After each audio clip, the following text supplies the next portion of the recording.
This is Russ and Homer one more time, session 4, if my math is correct. Today we're going to talk a little bit about the ingredients necessary to do the actual Celastic work. And let me step to the other side. You will need several things. By the way, if you were doing this in mass production, you would probably be using a negative mold instead of a positive mold. And if you're doing something that had humanistic features, again, you might do a negative mold rather than a positive mold. Using the positive mold, some of the imperfections are hidden by the fake furs, so you can get away with a little bit using the fake fur. Okay, several things. There are two products that are used as solvents, one of which is methyl ethyl ketone, which is the one I prefer. Let me get that up there. And methyl ethyl ketone, also known as MEK, works better for me in that it's a little slower to evaporate, giving me a little bit more time to do whatever I need to do to make the head look good. So the other product used by a lot of people is acetone. It's quicker to evaporate, so you have to work a little bit more quickly. Being slow of mind and body, MEK is a better product.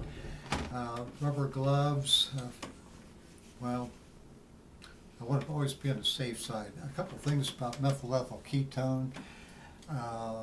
According to the most recent OSHA spec sheets and things, MEK, neither MEK nor acetone are carcinogenic in nature, or at least it's inconclusive at this point.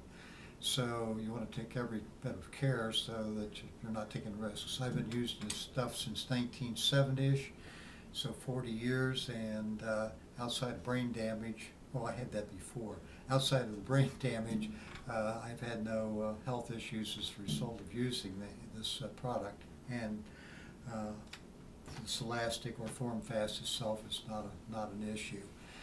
But there are some things you might want to take into consideration. I always work with the Celastic and the methyl ethyl ketone in a garage or in an open area as much as I can. The fumes can make some people ill or headachy, and I'm not one of them, but I've known some people who've had some problems with this stuff. So better not to do the work in an enclosed area or confined area. Secondly, there's an aroma involved with this, and sometimes that will permeate an entire building. So if you're living in an apartment complex or whatever, you probably don't want to irritate your neighbors with the aroma. So again, outside someplace in an open garage or something of that nature is a good place to work. Also, then rubber gloves. I always use rubber gloves. This stuff has a tendency to dry my skin, and I have to look good all the time.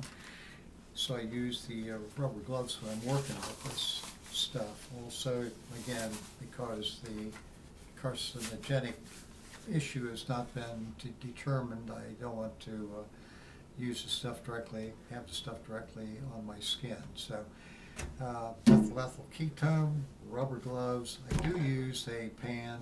My original pan, which I couldn't find, is a little bit smaller. It's dark blue, and it's really looking kind of cruddy with all the buildup of not acetone, Celastic around the edges. But you'll need some kind of a container that maybe something like this would work really well.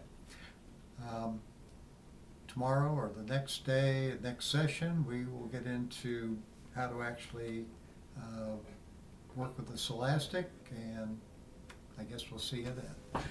In the meantime, I will turn this off.